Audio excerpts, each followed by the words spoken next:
जय हिंद। गुरुजी study platform पर आप सभी भाई बहनों का एक बार फिर से स्वागत करता हूं। सीटेट 2023 जो कि अगस्त वाले रिजल्ट घोषित कर दी गई और आप यहां पर देख सकते हैं कितने अभ्यर्थी रजिस्टर्ड हुए, कितने अपीयर्ड हुए और कितने क्वालिफाइड हुए। ये पूरा डाटा जो है सीटेट की तरफ से बताया गया है। वर्ष 2023 जुलाई में जो फॉर्म डाली गई एप्लीकेशन फॉर्म, उसमें कुल रजिस्टर्ड जो हुए पेपर वन के लिए, आप सभी को मालूम होगा पेपर वन यानी 1 से 5 तक वाला पेपर वन के लिए कुल कैंडिडेट जो रजिस्टर्ड हुए वो 15,01,474। एपियर्ड कितने हुए कैंडिडेट? तो 12,13,704 एपियर्ड हुए।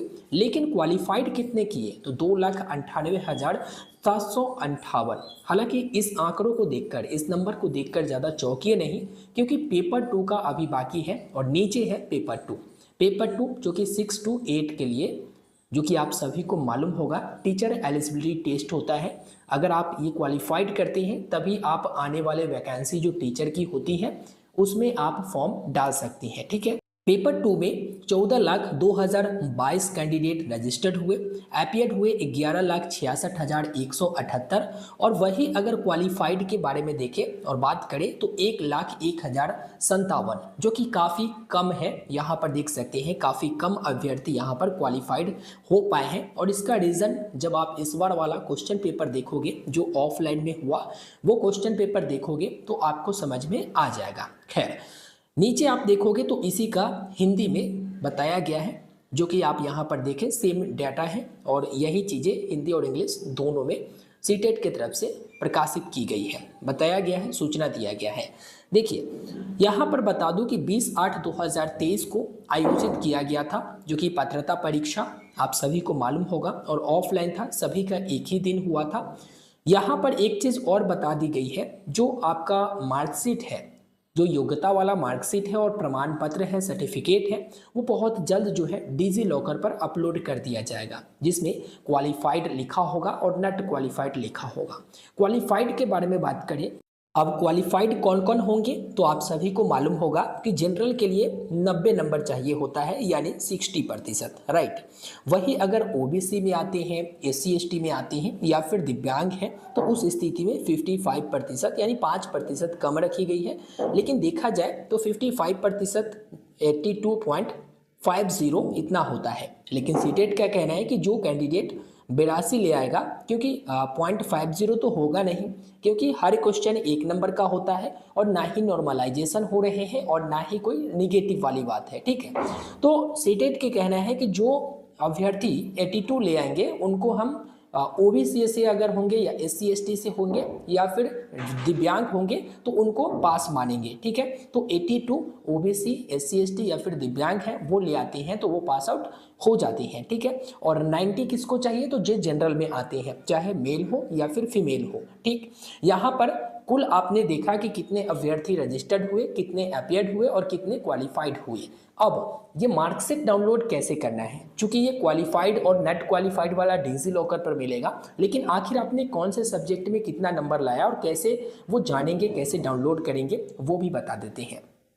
तो आप सभी को सीटेट के ऑफिशियल वेबसाइट ctet.nic.in पर आपको आ जाना है। आने के बाद यहाँ पर लेटेस्ट न्यूज़ में ही आपको मिल जाते हैं डाउनलोड करने का ऑप्शन। जब आप देखोगे जैसे यहाँ पर सीटेट अगस्त 2023 रिजल्ट, इस पर आप क्लिक करेंगे। उसके बाद सीटेट अगस्त 2023 रिजल्ट पर क्लिक करेंगे। इसके बाद कैंडिडेट अपना रोल नंबर दर्ज करेंगे या फिर जिनका भी यहाँ पर देखना है मार्कशीट और कितने नंबर उन्होंने लाया, रिजल्ट में कितना आया वो देखेंगे। तो इसके लिए यहाँ पर रोल नंबर दर्ज करना है। मेरे पास एक कैंडिडेट का रोल नंबर है, मैं दर्ज करता हूँ।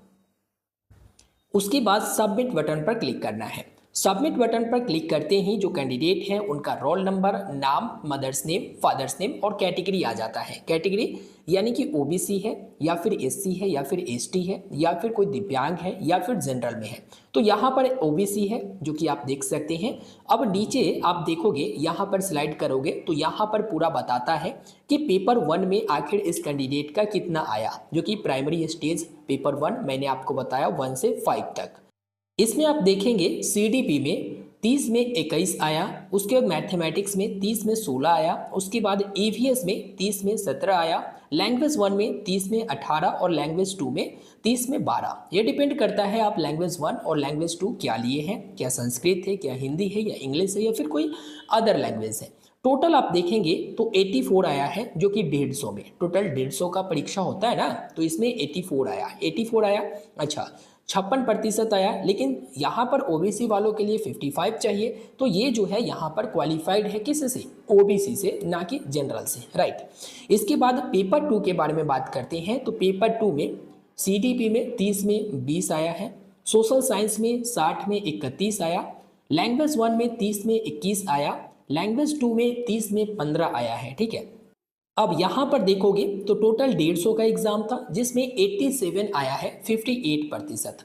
चूंकि ये ओबीसी से है तो इसलिए इनको 82 83 ही चाहिए था, ठीक है। लेकिन यहाँ पर ये जो है 87 लेकर आए हैं, तो ओबीसी से तो ये क्वालिफाइड है, लेकिन जनरल में अगर देखा जाए तो 90 चाहिए, इस नंबर पीछे रह गए, ठीक है।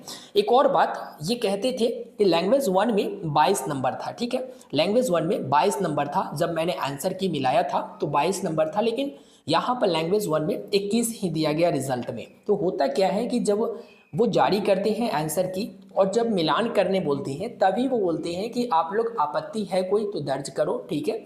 तो होता ये है कि जब दर्ज किया जाता है उसके बाद सुधार वगैरह होते रहता है, जिससे नंबर घटने और बढ़ने की संभावना होती है। घटने की संभावना कम होती है, बढ़ने की संभावना थोड़ा ज़्यादा रहती है, क्योंकि अगर क्वेश्चन गलत हुआ तो उसमें नंबर पूरे के पूरे मिलते हैं। फिर भी एक नंबर यहाँ पर घट गया, फिर भी 88 आता है इनका, लेकिन यहाँ पर एक नंबर घटने के कारण 87 आया, यानी कि 58%, राइट। तो ये ओबीसी से तो क्वालिफाइड है, लेकिन जनरल से ये क्वालिफाइड नहीं है। अब सवाल आता है कि अगर वो अदर स्टेट में फॉर्म डालते हैं, तो अगर उनको क्वालिफाइड लिखा आता है तो क्या वो अदर स्टेट में फॉर्म डाल सकते हैं?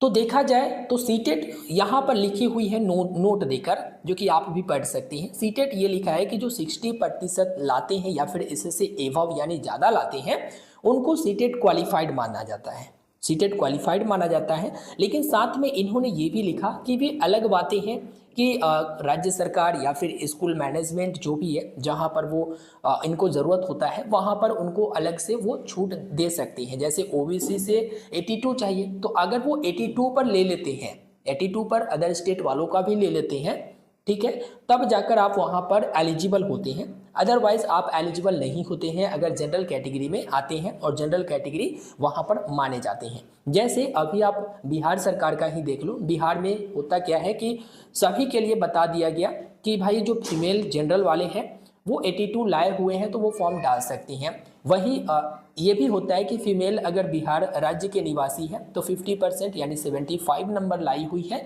तो वो फॉर्म डाल सकती है। वहीं SC ST के बारे में बात करें तो बिहार में ये भी बताया गया कि जिनका 75 नंबर है सीटेट में, नॉट क्वालिफाइड लिखा हुआ है, कोई दिक्कत नहीं, 75 नंबर है तो मैं उनको एलिजिबल मानकर वहाँ से फॉर्म डालने की अनुमति देता हूँ।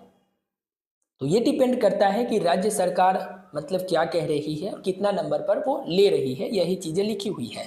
लेकिन अगर देखा जाए सेंट्रल लेवल, देखो सेंट्रल लेवल से तो आप पास हो, 82 ओबीसी से पास हो अगर ओबीसी में हो तो, या फिर SC ST में आते हो तो अगर KVS का आता है, केंद्रीय विद्यालय का फॉर्म आता है, तो आप 82 नंबर लाते हो या 83 लाती हो, 84 लाती हो, 85 लाती हो, ठीक है, 90 से कम हो और ओबीसी में हो और क्वालिफाइड है तो आप वहां पर फॉर्म डाल सकते हैं। किसी के रोकने पर आप नहीं रुकोगे, क्योंकि सेंट्रल लेवल का ये एग्जाम हुआ है और सेंट्रल लेवल में ओबीसी आता है, तो ओबीसी आता है तो जाहिर सी बात है आप क्वालिफाइड हो, ठीक है।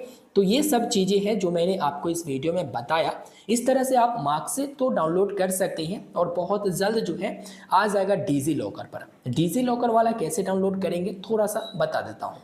देखिए ये डिजी लॉकर एप्लीकेशन है, इनका पोर्टल भी है, वहाँ पर भी आप विजिट कर सकते हैं। इसमें आप अपने आधार नंबर से लॉगिन करते हैं या अकाउंट बनाते हैं। जब डिजी लॉकर एप्लीकेशन में आप आते हैं लॉगिन करके, तो आपके इस प्रकार के इंटरफेस स्क्रीन पर नज़र आते हैं। अब यहाँ पर सर्च की ऑप्शन मिलता है, इसमें सर्च बार में आप जाएंगे, डॉक्यूमेंट सर्च करेंगे तो आप यहाँ पर सर्च करेंगे CTET, ठीक है, सर्च कर लिए। अब आपको दो ऑप्शन मिलता है, टीचर एलिजिबिलिटी टेस्ट सर्टिफिकेट और teacher eligibility test marksheet. Marksheet के लिए आपको इस पर क्लिक करना होता है और टीचर एलिजिबिलिटी टेस्ट सर्टिफिकेट के लिए ऊपर में, ठीक है, दोनों ही ज़रूरी है, दोनों ही आप डाउनलोड करके रखेंगे। तो यहाँ पर अगर सर्टिफिकेट चाहिए, सर्टिफिकेट पर आप क्लिक करेंगे, ऊपर में आपका नाम जो डिजी लॉकर में रहता है आधार में वो फैच हो जाता है। नीचे में आपको रोल नंबर अपना दर्ज करना होता है जो सीटेट के एडमिट कार्ड में है, ठीक है। उसके बाद आपको ईयर और मंथ चुनना होता है। अभी आप देखोगे दिसंबर 2022 वाला ही अपलोड किए गए हैं, बहुत जल्द जो है जुलाई वाला जो अगस्त में हुआ है वो यहाँ पर अपलोड कर दिया जाएगा। उसके बाद आपको यहाँ पर चुन लेना पड़ेगा और रोल नंबर डालकर गेट डॉक्यूमेंट पर क्लिक करना होगा। उसके बाद यहाँ पर आपका सर्टिफिकेट आ जाएगा, मार्कशीट में मार्कशीट आ जाएगा, नीचे में बता देगा आप क्वालिफाइड है या फिर नहीं है, ठीक है। अगर एक पेपर में क्वालिफाइड होते हैं और एक पेपर में नहीं, तो एक में लिखा जाएगा क्वालिफाइड और एक में लिखा जाएगा नॉट क्वालिफाइड। तो इस तरह से आप ओरिजिनल जो इसका सर्टिफिकेट और मार्कशीट है वो डिजी लॉकर से आप डाउनलोड कर सकते हैं। आशा है वीडियो आपको समझ में आया होगा पूरा अच्छे ढंग से। तो वीडियो को लाइक कर दीजिएगा और चैनल को सब्सक्राइब कर लीजिएगा। धन्यवाद।